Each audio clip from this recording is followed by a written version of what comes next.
que o termo que eu mais ouço nas sessões de terapia é narcisismo. Mas será que a gente sabe exatamente o que é narcisismo? Quem é Narciso? Por que Freud ele pega essa referência da mitologia para usar na sua teoria do desenvolvimento psicossexual? Quem é Narciso? Narciso, ele é um ser mitológico contado por Ovídio no seu livro Metamorfoses, foi escrito mais ou menos 40, 50 anos antes de Cristo. E Narciso é filho de uma ninfa e um rei, o rei da Beócia. Ele nasce o menino mais belo que já havia surgido na história. Ninguém era mais belo que Narciso. A mãe de Narciso procura Tiresias. O Tiresias é o Tiresias que aparece na Guerra de Troia, na história de Édipo também, Édipo rei. Tiresias é um oráculo, um profeta, um sábio que é cego. E ela procura o Tiresias para saber qual era o futuro de Narciso. E Tiresias declara, ele vai ter uma vida longa, próspera e feliz, desde que ele não veja a sua imagem refletida no espelho. Bom, os pais de Narciso fazem com que todos os espelhos da região sejam destruídos. E ele cresce saudável, feliz, belo e pleno nele mesmo. Todas as meninas da região, as ninfas, eram apaixonadas por Narciso, mas nenhum sentimento reverberava nele, porque ele era sólido como uma rocha, pleno nele mesmo. Ele sai para caçar com os amigos, e aí é que entra Eco na história. Eco também é uma ninfa, que era muito próxima a Diana, a preferida de Diana, mas ela falava demais.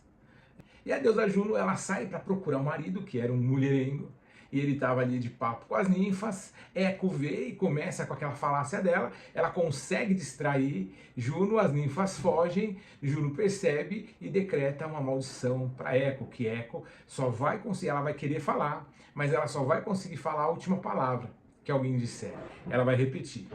Bom, nesse momento da história, aparece a conexão entre Narciso e Eco. Eco foge para a floresta, porque ela não conseguia conviver com aquela maldição, e ela encontra Narciso, que tinha saído para caçar com alguns amigos e se perdeu, e estava procurando os amigos. Quando ela olha para Narciso, ela se apaixona, se encanta, mas e agora, como que eu vou falar com Narciso? Eu não consigo falar. Ela fica angustiada, e ela vai seguindo o Narciso ouve os barulhos, e aí ele fala, alguém aqui? E Eco responde, aqui. Narciso olhou em torno e não vendo ninguém gritou, vem! E Eco respondeu, vem! Narciso diz então, por que foges de mim? E Eco respondeu, foges de mim? Vamos nos juntar, diz o jovem, lembrando que o jovem está achando que são os amigos dele.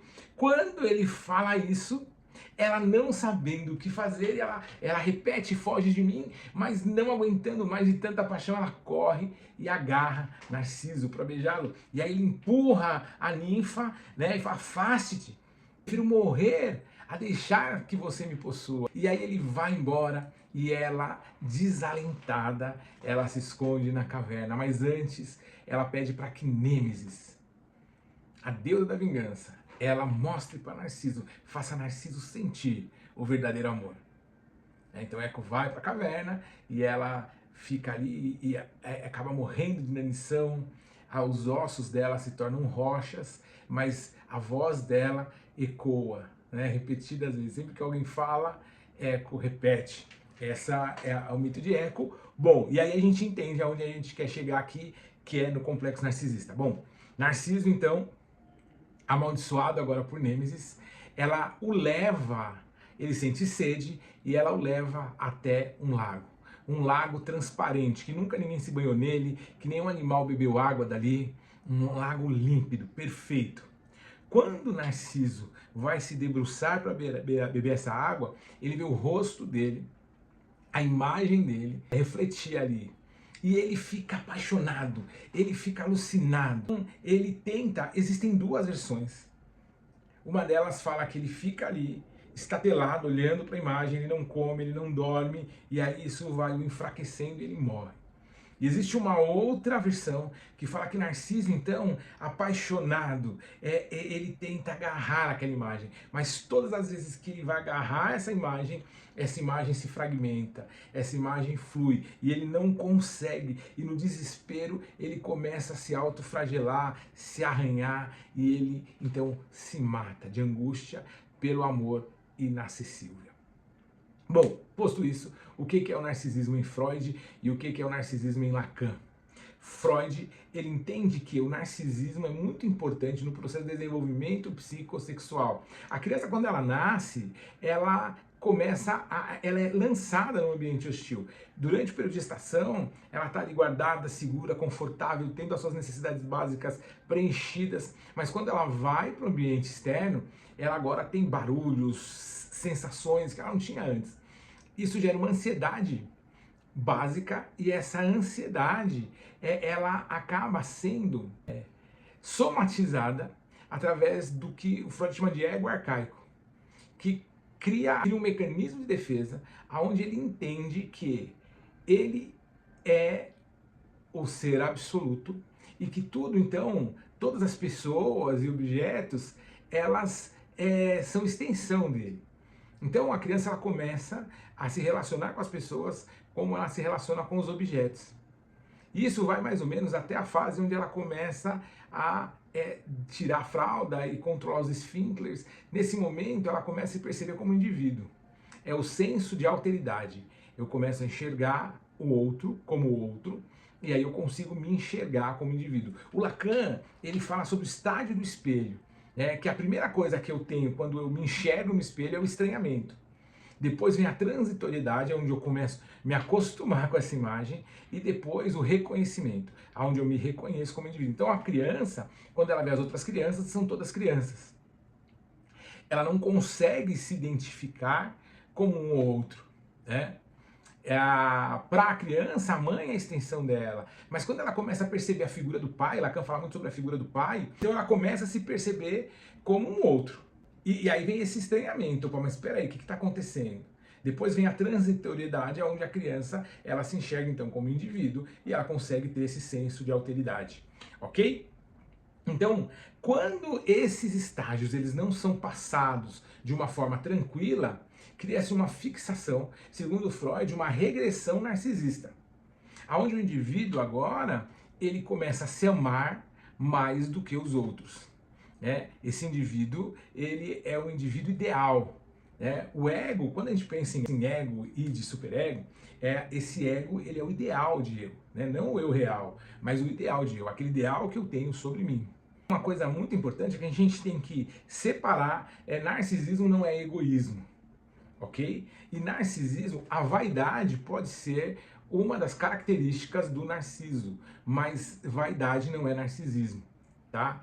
Então, por exemplo, umas relações neuróticas, a maior parte das relações, por exemplo, conjugais, relacionamentos afetivos, eles são processos onde existem necessidades neuróticas, tá? Que precisam ser atendidas. E é muito difícil, né? O que eu falo é que todos nós carregamos nossas neuroses, né? É muito difícil alguém ser plenamente saudável emocionalmente. E então o narciso ele tem a dificuldade de ter a percepção do outro.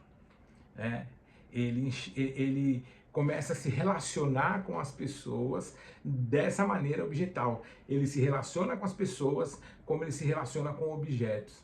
Então, para o narciso, as pessoas elas são interessantes quando elas são úteis. Vamos pensar lá no encontro do Narciso com Eco. Ele tinha os amigos dele de caça e ele tinha essa relação com eles, por mais que ele fosse pleno nele mesmo e que existisse uma parede onde afetos não reverberavam, ele tinha essas amizades que eram úteis, Amigos de caça eram necessidades úteis.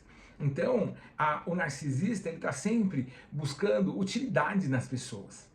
Mas eu queria que a gente pensasse, porque a gente sempre olha isso, eu preciso deixar de lado essas relações narcísicas. Mas eu queria que a gente entendesse a dor do narciso. E é interessante porque o Oscar Wilde, ele tem um texto que ele fala sobre a morte do narciso. E para Oscar Wilde, até o Lago era narcisista, porque o Lago só amava Narciso, porque quando Narciso se debruçava para ver o rosto dele refletido no Lago, o Lago podia ver as margens dele refletidas nos olhos do Narciso. Eu não consigo seguir um relacionamento com uma pessoa narcisista, a não ser que essa pessoa ela veja uma identidade. E no fundo essa pessoa ela sofre de uma profunda solidão, né? Uma vida muito miserável do Narciso. Mas as relações narcísicas, elas se prolongam quando o Narciso encontra o Lago. E aí por quê? Porque existe muito de Narciso no Lago. Se eu me relaciono com alguém narcisista, eu preciso olhar o quanto de Narciso tem em mim, entende? Porque o Oscar Wilde, inclusive nesse poema, ele fala que depois da morte de Narciso, o Lago ficou desalentado, né? Enlutado de uma forma que ninguém conseguia consolá-lo. Por quê? Porque ele perdeu aquele que espelhava ele. É a ideia do Lacan do espelho. Então, o narcisista, ele só vai se relacionar e ele só vai estar com pessoas, e na verdade é por isso que a gente confunde, por isso todo mundo, a gente fala, todo mundo é narcisista. O Byung-Chul Han, ele traz muito bem essa ideia, que o grande problema não é que a gente vive um mundo narcísico, o grande problema é que a gente não consegue hoje ter um senso de alteridade no indivíduo, né? Então nós sempre estamos, por isso que nós vivemos um mundo tão segmentado, tão dividido, tão polarizado, porque falta alteridade. A gente não consegue ter um debate, a gente não consegue aceitar o contraponto. Por quê? Porque nós não conseguimos construir e estabelecer esse senso de alteridade. Por quê? Porque nós não conseguimos construir uma identidade sólida e vivemos a partir do nosso ideal de eu. Por isso que nós somos uma sociedade tão sofrida emocionalmente.